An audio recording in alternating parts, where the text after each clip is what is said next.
ഇപ്പോ ആളുകൾ പലപ്പോഴും എടുത്തു പറയുന്ന ഒരു സിനിമയാണ് സത്യമേവ ജയതേ എന്നുള്ളത്.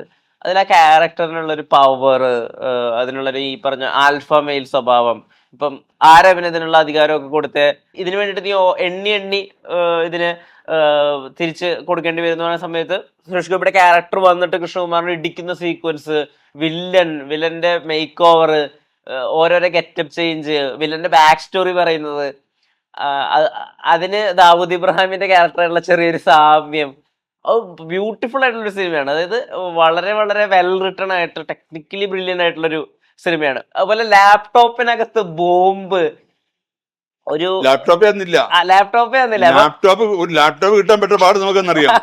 ലാപ്ടോപ്പ് ഇല്ല, ലാപ്ടോപ്പ് ഇറങ്ങുന്നേ ഉള്ളൂ. അപ്പൊ 2000-ലാണ് ഈ പറയുന്നത്, 1999-ലാണ് ഈ സിനിമ. അതും ചോദിക്കുന്നത്. അപ്പൊ ഈ ടെക്നിക്കൽ അപ്ഡേഷൻ ഉണ്ടല്ലോ, അതായത് അതുവരെ കാണാത്ത രീതിയിൽ അതിനെ മേക്ക് ചെയ്തിരിക്കുന്നത്.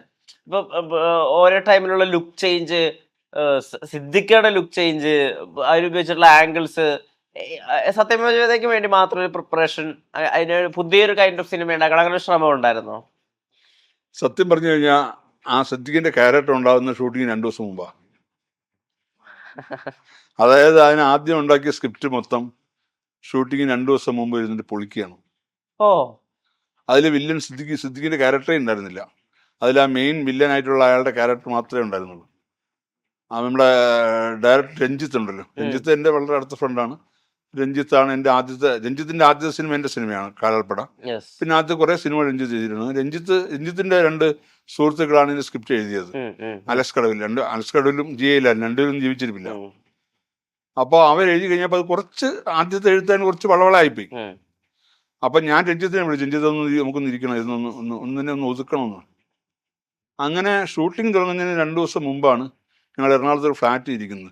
ഇതിന് ഒരു രാത്രി കൊണ്ട് പകല് മുഴുകിയ സ്ക്രിപ്റ്റ് വായിച്ചു രഞ്ജിത്ത് വൈകിട്ട് പറഞ്ഞു, ഇത് ശരിയാവില്ല, അത് പൊളിക്കണം, ഇതിൻ്റെ ഒരു വില്ലനിയൊക്കെ കുറച്ചുകൂടെ നമുക്ക് നാടൻ രീതിയിലാക്കാം എന്ന് പറഞ്ഞ് ഒരു രാത്രി കൊണ്ടാണ് അതിന്റെ 1 ലൈൻ പൊളിച്ചുണ്ടാക്കുന്നത്. അതായത് ഷൂട്ടിംഗ് തുടങ്ങുന്നതിന്റെ തലേക്ക് ദിവസം രാത്രി കൊണ്ടാണ് മൊത്തം. അതിലാണ് സിദ്ദിഖിന്റെ ക്യാരക്ടർ വരുന്നത്. പിറ്റേ ദിവസം രാവിലെയാണ് സിദ്ദിഖിനെ ഞാൻ വരാൻ പറഞ്ഞു.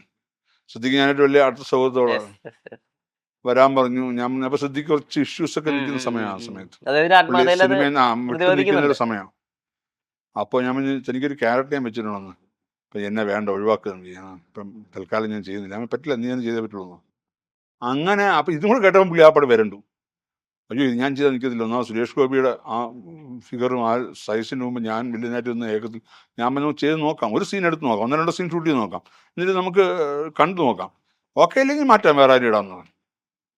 അങ്ങനെയാണത് ഷൂട്ട് ചെയ്യുന്നത്. അത് ഞാൻ പറഞ്ഞ അപ്പം അത് പല സീനുകളും അപ്പോഴെപ്പോഴാണ് എഴുതുന്നത്. അപ്പോഴെപ്പോഴും ചില സീൻസൊക്കെ രഞ്ജിത്ത് എഴുതിയിട്ടുണ്ട്, ചില സീനുകളൊക്കെ രഞ്ജിത്ത് എഴുതിയിട്ടുണ്ട്, ബാക്കിയൊക്കെ അവർ എഴുതിയതാണ്. ചില പർട്ടിക്കുലർ സീൻസൊക്കെ രഞ്ജിത്ത് എഴുതിയ ഒരു സീൻ നമ്മൾ ഷൂട്ട് ചെയ്യാൻ തീരുമാനിച്ചിരുന്ന സമയത്ത് രഞ്ജിത്ത് എഴുതി തരാമെന്ന് പറഞ്ഞിരുന്നു, ക്ലൈമാക്സിനുള്ള സീൻ. അപ്പോൾ അത് ലൊക്കേഷനിൽ ഞങ്ങൾ എത്തിയപ്പോഴത്തേക്ക് സീൻ കിട്ടിയിട്ടില്ല. അപ്പോൾ ഏതായാലും സംഭവിച്ചു കഴിഞ്ഞാൽ രഞ്ജിത്ത് അന്ന് കോഴിക്കോടാണ്. കോഴിക്കോട് മാത്രമല്ല, രഞ്ജിത്ത് സംബന്ധിച്ചോളം അന്ന് നമ്മുടെ കുതിരവട്ടം പപ്പു മരിച്ച ദിവസമാണ്. അപ്പോൾ അദ്ദേഹത്തിന്റെ വീട്ടിൽ നിൽക്കുക രഞ്ജിത്ത്. അപ്പോൾ ഞാൻ പറഞ്ഞു, എന്താ ചെയ്യുക രഞ്ജി, ഇപ്പം നമ്മൾ ഷൂട്ടിലൊക്കെ ഒരു 10 മിനിറ്റ് എന്ന് പറഞ്ഞിട്ട് രഞ്ജി മാറി കാറിപ്പോയിരുന്നിട്ട് ഒന്ന് എഴുതിയെടുത്തോളാമെന്ന് പറഞ്ഞ് പുള്ളി ഫോണിൽ പറഞ്ഞു തന്നിട്ട് ഇപ്പുറത്തെ ഞാൻ കേട്ടിട്ട് പറഞ്ഞു കൊടുത്ത് വേറെ ആളെ കൊണ്ട് എഴുതിച്ചിട്ട് അങ്ങനെ ഷൂട്ട് ചെയ്തിട്ടുണ്ട്. അപ്പൊ ഞാൻ പറഞ്ഞത് അത് ഇതൊന്നും നമ്മുടെ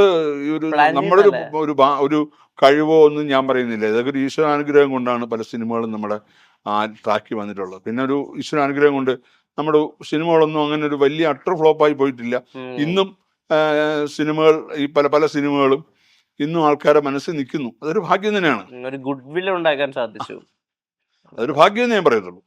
ആ പടം പർട്ടിക്കുലർലി 1-2 കാര്യം കൂടി ചോദിച്ചോട്ടെ. എങ്ങനെ ഒരു വില്ലനൊരു തീം സോങ് കൊടുക്കാം, വില്ലന് ഡാൻസ് ചെയ്യാൻ പറ്റുന്ന ഒരു പാട്ട് കൊടുക്കാം, ചിൽമണി താളം എന്നുള്ള പാട്ട് കൊടുക്കാം, അതിനാ വില്ലൻ അസാധ്യമായിട്ട് ഡാൻസും ചെയ്യുന്നുണ്ട്. എങ്ങനെ അങ്ങനത്തെ ഒരു ഐഡിയ വന്നത്? യഥാർത്ഥത്തിൽ ആ വില്ലനായിരുന്നു പടത്തിലെ മെയിൻ വില്ലൻ. പിന്നെ അയാളെ കവർപ്പ് ചെയ്തുകൊണ്ടാണ് സിദ്ദിഖിന്റെ ക്യാരക്ടർ വന്നത്. അയാളുടെ ഒരു കേരളത്തിലെ ഏജന്റ് പോലെ സിദ്ദിഖിനെ വർക്ക് ചെയ്തു.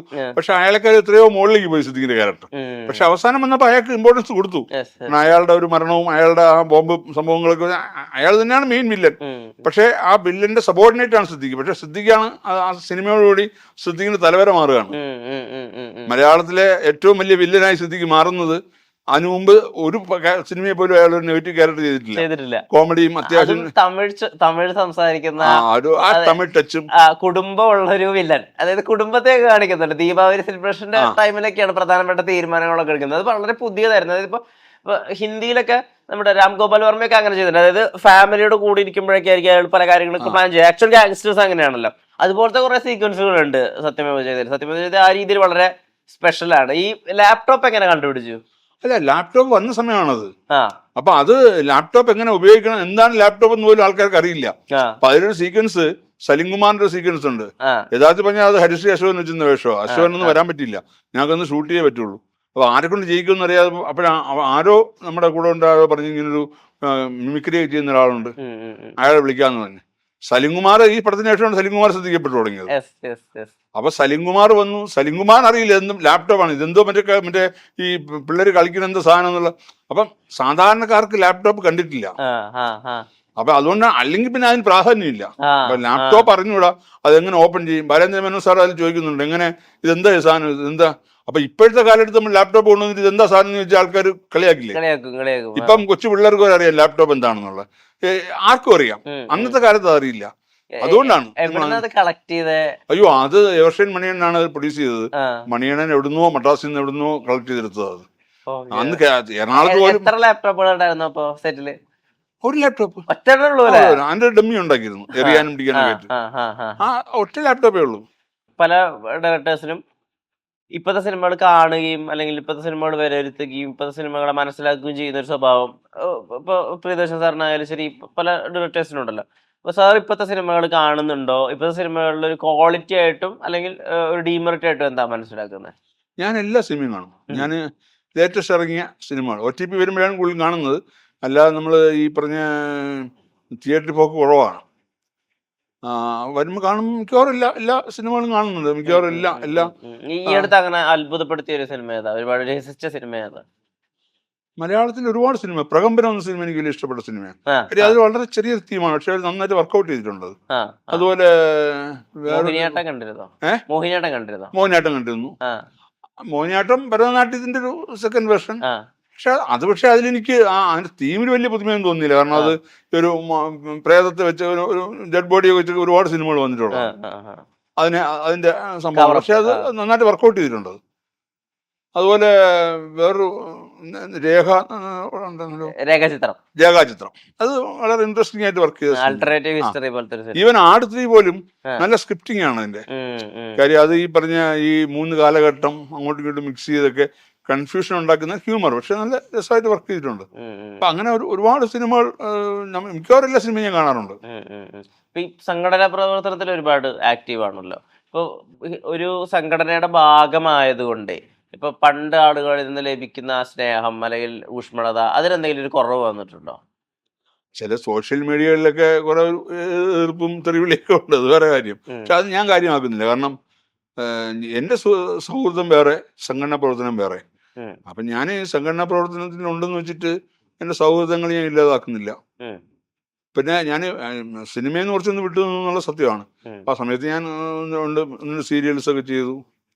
പിന്നെ നമുക്ക് ഇപ്പോൾ ഒരു സിനിമയുടെ വേറൊന്നും കൊണ്ടല്ല, നമുക്ക് ചെയ്യാൻ പറ്റാത്തതുകൊണ്ടല്ല, പക്ഷെ അതിലെ പല കാര്യങ്ങളും നമുക്ക് ഡൈജസ്റ്റ് ആവുന്നില്ല. അതായത് ഈ സെറ്റുകളിലുള്ള ഒന്നാമതൊരു സിനിമയുടെ ഒരു സീരിയസ്നെസ് വളരെയധികം പോയിരിക്കുന്നു. പണ്ടൊക്കെ നമ്മൾ സിനിമ ചെയ്യുമ്പോൾ അതിൻ്റെ ഒരു വളരെ സീരിയസ്നെസ് ഉണ്ട്. കാരണം ഒരു സിനിമ എന്ന് പറയുമ്പോൾ ഒരു എന്താ പറയുക, ഒരു ഡയറക്ടർ എന്ന് പറയുമ്പോൾ ക്യാപ്റ്റൻ ഓഫ് ദ ഷിപ്പാണ്. കാരണം ഡയറക്ടറാണ് ദ ഫൈനൽ ഡിസിഷൻ എടുക്കുന്നത്. ഇപ്പം അതൊക്കെ മാറി. മാത്രമല്ല നമുക്കിപ്പോൾ ഒരു എന്താ പറയുക, ഒരുപാട് പരിമിതികളും. പിന്നെ ഈ പറഞ്ഞ ഡിജിറ്റൽ യുഗം നല്ലത് തന്നെയാണ്, ടെക്നോളജി നല്ലത് തന്നെയാണ്. പക്ഷെ അത് നമുക്കതിൻ്റെ ഒരു സീരിയസ്നെസ് നഷ്ടപ്പെടുത്തിയിട്ടുണ്ട് പലപ്പോഴും.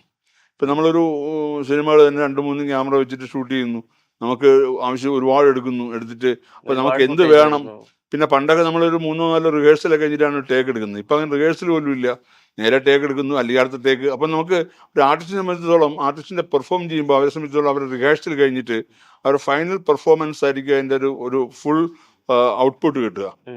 പലപ്പോഴും നമ്മൾ ഇപ്പം അങ്ങനെ തന്നെ ടേക്കുകൾ കൂടുന്തോറും അവരുടെ ഔട്ട്പുട്ട് കുറയാറാണ് സാധ്യത, പ്രത്യേകിച്ചും ഹ്യൂമറൊക്കെ വർക്ക് ചെയ്യുമ്പോൾ. അപ്പം അങ്ങനെയൊക്കെ നോക്കുമ്പോൾ പിന്നെ ഇപ്പോഴത്തെ തലമുറയുടെ ഒരു രീതി അതൊക്കെ അതുകൊണ്ടൊക്കെ ആയിരിക്കും കുറച്ചൊക്കെ വിട്ടു നിൽക്കുന്നത്.